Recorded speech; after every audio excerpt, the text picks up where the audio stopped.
Hi, and welcome to the Making the Media podcast. My name is Craig Wilson, I'm your host, and it's great to have you join us for our latest episode.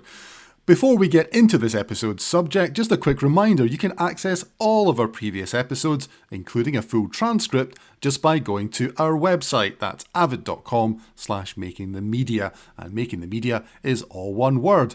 But now, on to the matter at hand, and that matter is one of the hottest topics in the media right now: artificial intelligence, often referred to, of course, as AI.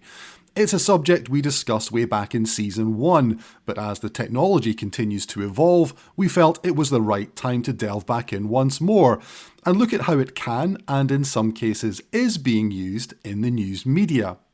Late in 2022, AI bubbled right back to the top of the agenda for many journalists with the unveiling of ChatGPT, an AI chatbot with a seemingly innate way of writing articles, prompting a lot of doommongers to predict the end of journalism as we know it. If a bot can write an article which is pretty much indistinguishable from one put together by a human, then why hire any real people to write? Now, ChatGPT is simply one application of AI, but there are many, and there are a plethora of research projects going on right now to assess how AI can assist journalists and others working in the media. So clearly, there is a balance to be struck. To dissect all of this, I'm joined by Charlie Beckett, an award-winning journalist who's now a professor in the Department of Media and Communications at the London School of Economics, the LSE.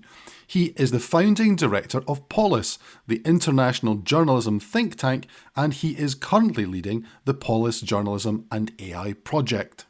So let's find out more about the project and the work they're undertaking.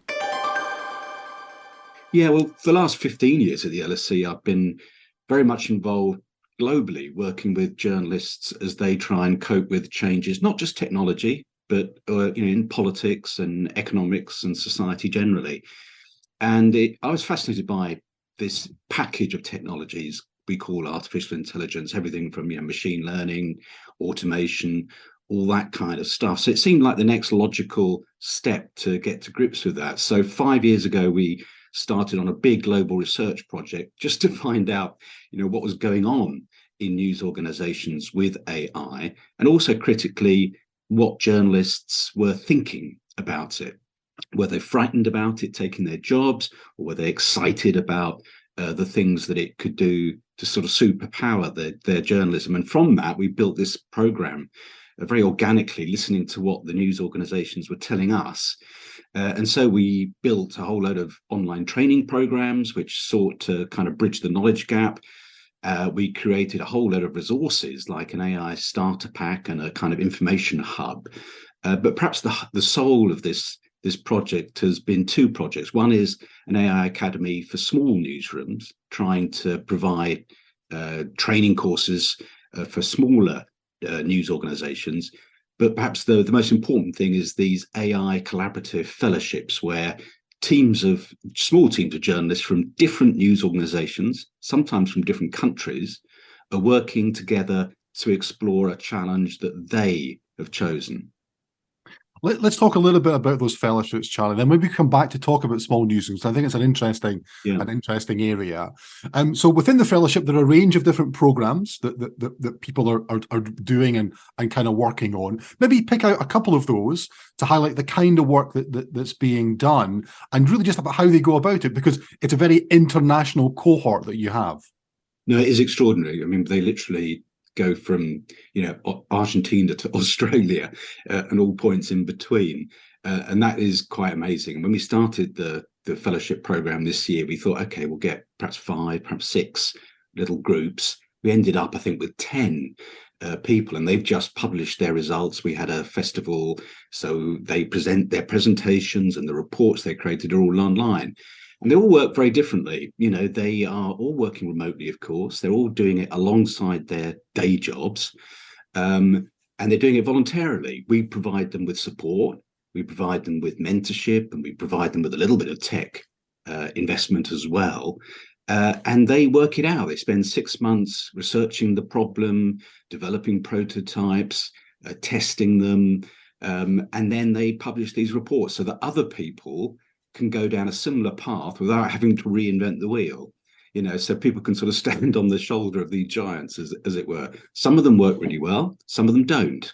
I think that's really important. This is a space where people can go up different pathways that don't lead anywhere.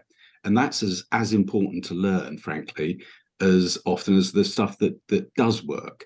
And of course, each application is very different. So, one organization, they called it, with a pun, bad will hunting.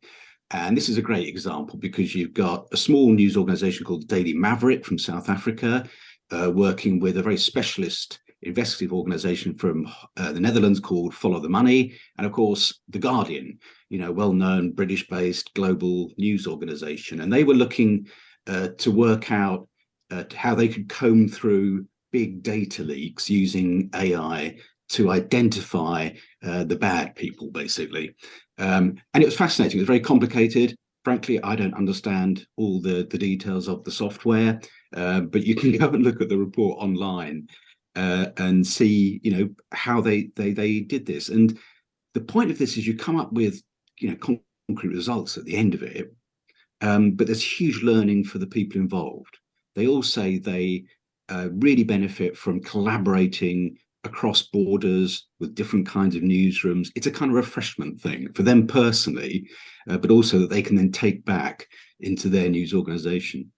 I mean, one of the things that's changed over the time period that you've mentioned is the range of journalism that's available. And what I mean by that was, in you and I day, we started in newspapers, there was radio, there was TV, but of course now with digital outlets, there's a much broader kind of church, if you like, of the kind of organizations. And that was one thing that struck me about the fellowship was there were newspapers involved, but there was television involved, there was radio, there was digital newsrooms that were involved in that as well. So is the interest in AI kind of universal across the different media types?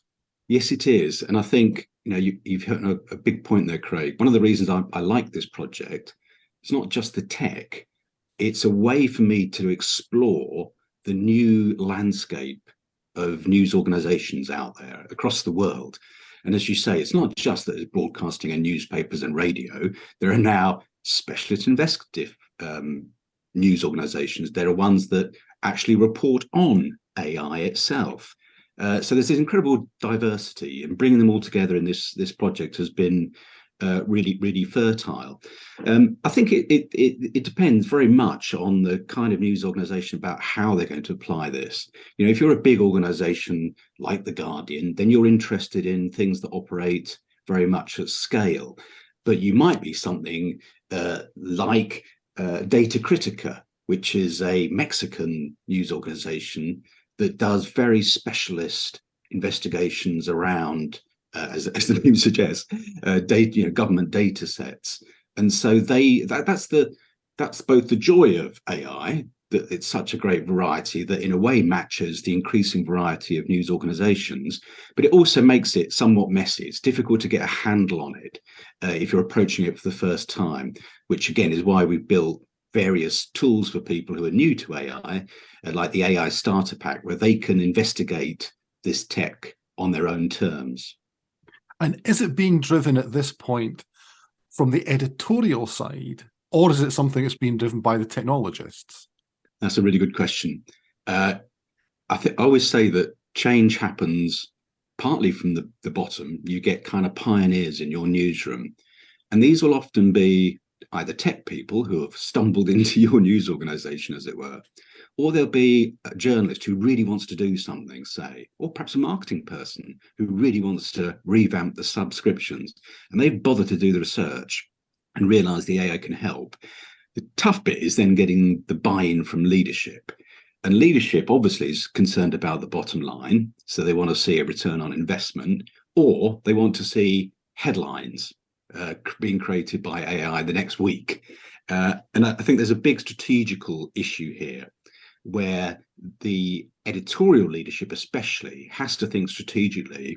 And to do that, it's going to have to talk to people who've worked in other technological settings to understand how can you adopt these kind of technologies in a systematic way. Who are the people you should hire? What are the kind of roles that you need in your organization? What are the kind of results that you can realistically expect? Is it also the case that you mentioned there about organizations which have scale, but you equally mentioned at the start about programs looking at smaller newsrooms? Because I think having talked a little bit about AI before, some people see it as this is something that requires investment. It's something that applies at the larger level, the bigger organizations. So what are the kind of implications for smaller newsrooms who perhaps don't have those kind of resources to devote to it? Yeah. Well, the first thing to be said is that, of course, small newsrooms can also take advantage of big networks. So one of the fellowships was about automating visuals. It was actually trying to build social media cards, often around real estate, for example. And that was McClatchy and Gannett, who are working with us from the States. And of course, a lot of their titles are very, very local. So even some of the bigger scale stuff can still work at a local level. But there's definitely a gap. And I think you have to be, we can see from past technologies that big players can often be the people to benefit. So when the internet comes along, BBC Online becomes dominant online as a news provider. When you see social media coming along, again, you can see, certain titles, certain journalists who are operating at scale, they have an immediate advantage. But you can also see a tremendous amount of really clever niche work, partly the investigative stuff, but also in terms of, for example, building a personalized newsletter. This is a great business model and format for smaller news organizations to create a little membership group or a sort of Substack, and you want to use AI to personalize for that audience and to make sure that you're interacting with them and keeping them abreast of all the best content that you've got. So there is definitely a challenge there, which we're trying to address with this academy for small newsrooms.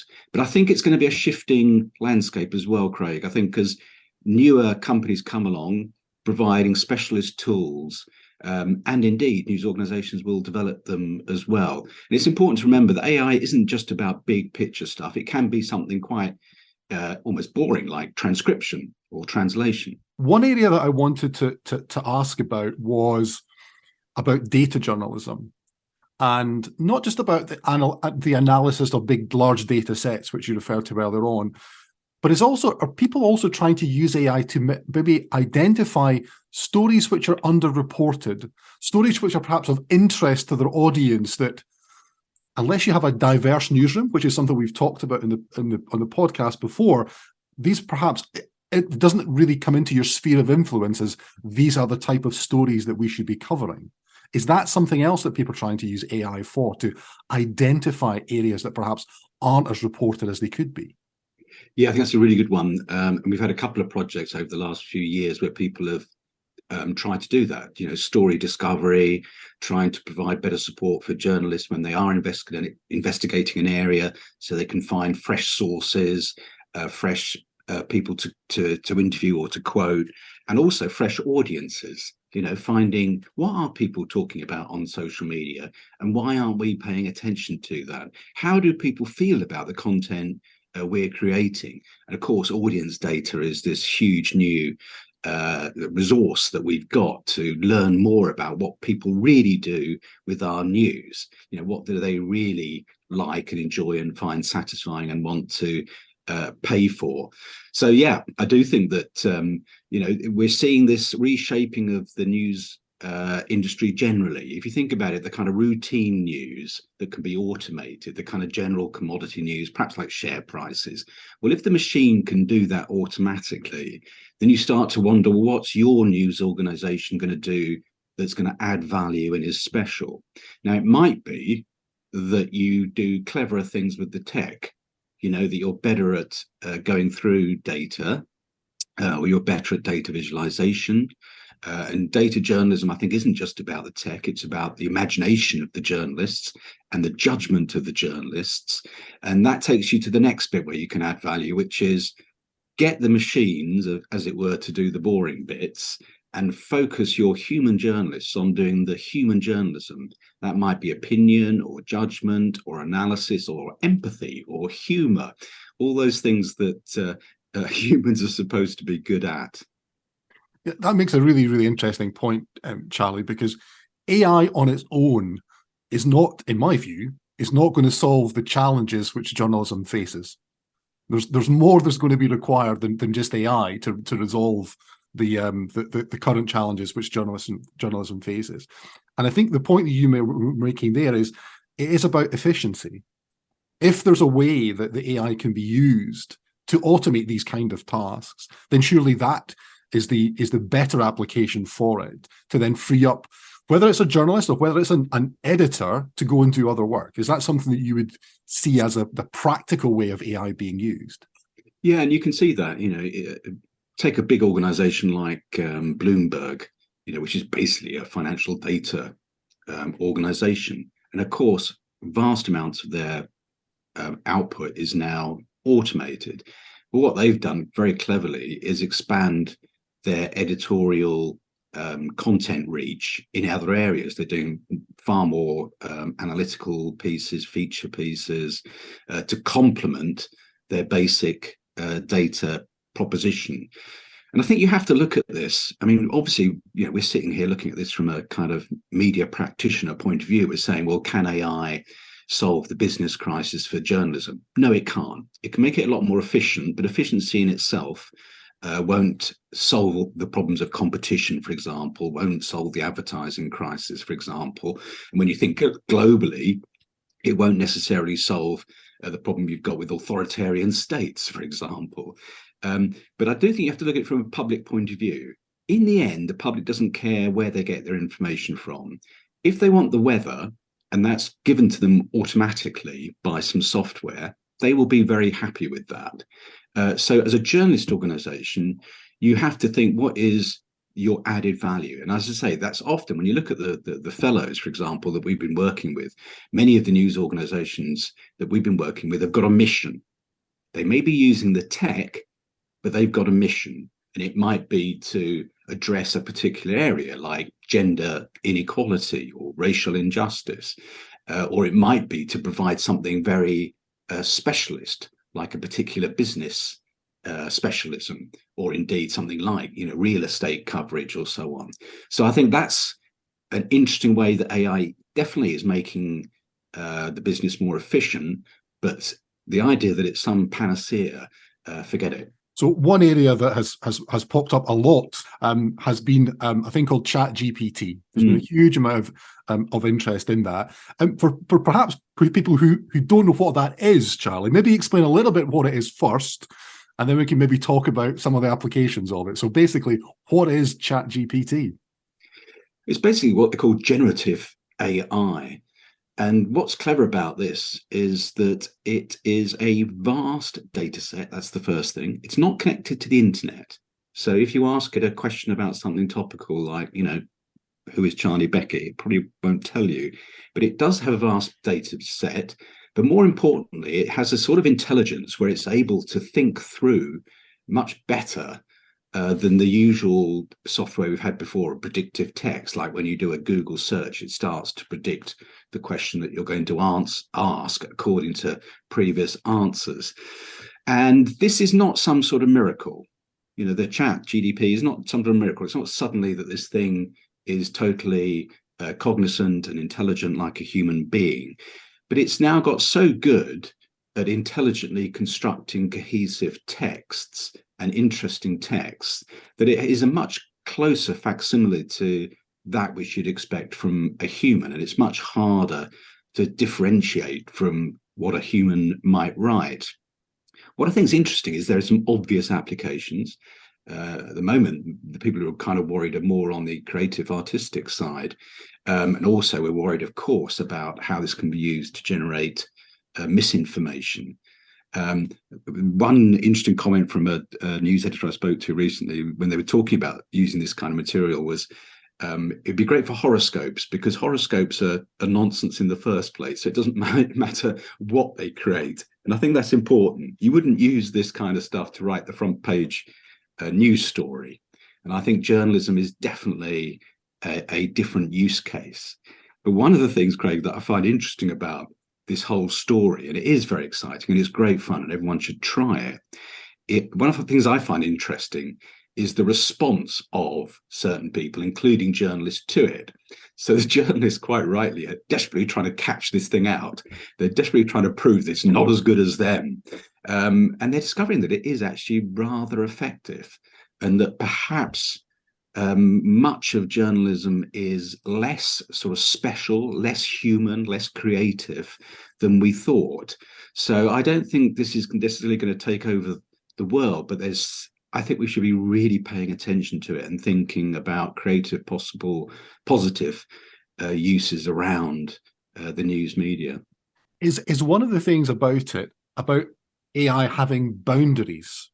You know, one of the things I watched some of the sessions that you've had from the recent conference and the one that you had last year, and one of the interesting things that popped up for me was about people really need to think about what the application of the AI can be, and perhaps not thinking that through is as dangerous as anything else. So is that an area? I mean, you mentioned there about, you know, ChatGPT is not connected to the internet, so there are limitations about what it can do.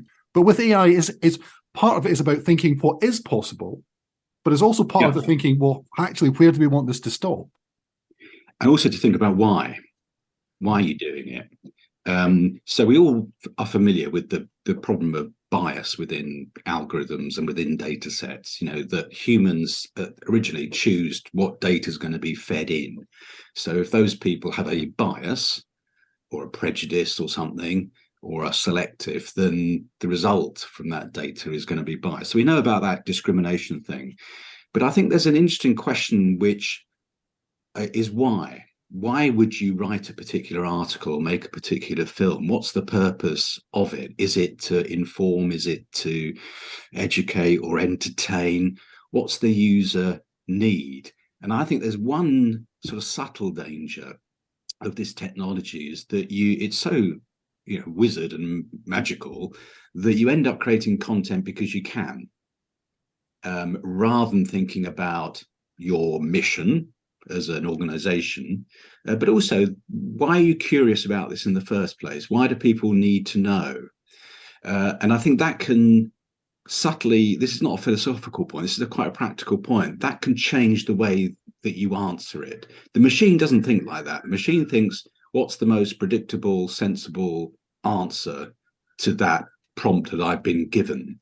It doesn't think in terms of, why do people need to know this?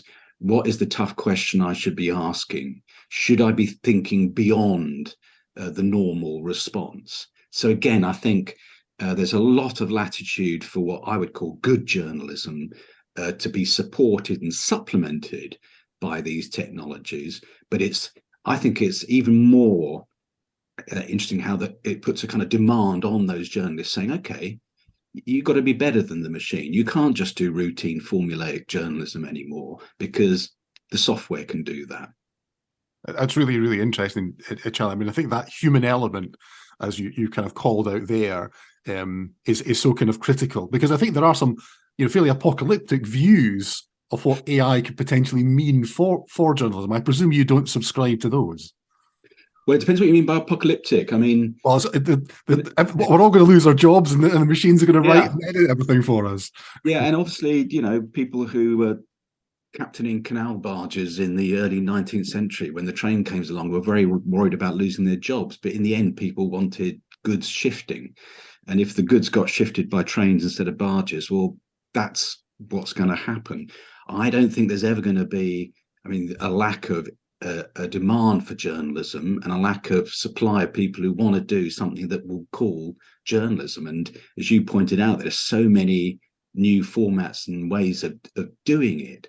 I do think it's going to have, though, a big effect on that kind of idea of commodity journalism. I mentioned to you the idea of the weather. Now, we all love still to watch the weather forecaster, you know, with the cheery smile telling us there's going to snow tomorrow. But we can get that basic information very, very easily from an automated app.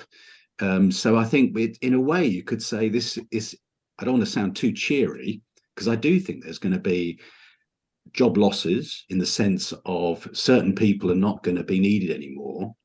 More importantly, a lot of labor is going to be displaced by this. On the other hand, it's going to create a whole new raft of positions that you're going to need algorithm editors, you're going to need data processors, people who bring human editorial judgment and oversight and development to these. I mean, one of the great things working with the fellowship teams this year is we deliberately paired, if you like, more technological with more editorial people to try and say, look, create something that the newsroom itself is going to appreciate.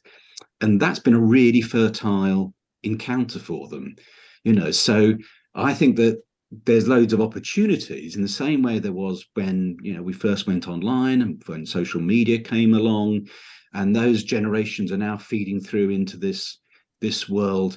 God, it could be a metaverse world, couldn't it? Where there are going to be these opportunities, and especially when you think globally.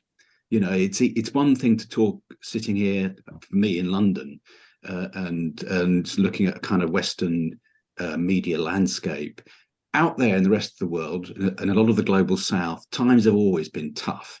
Journalism has always been precarious. They have huge struggles, both financially and in terms of freedom of expression. So I've just been in Africa at a big conference with investigative journalists, and they are super excited about the opportunities that these technologies give them to do their journalism even better.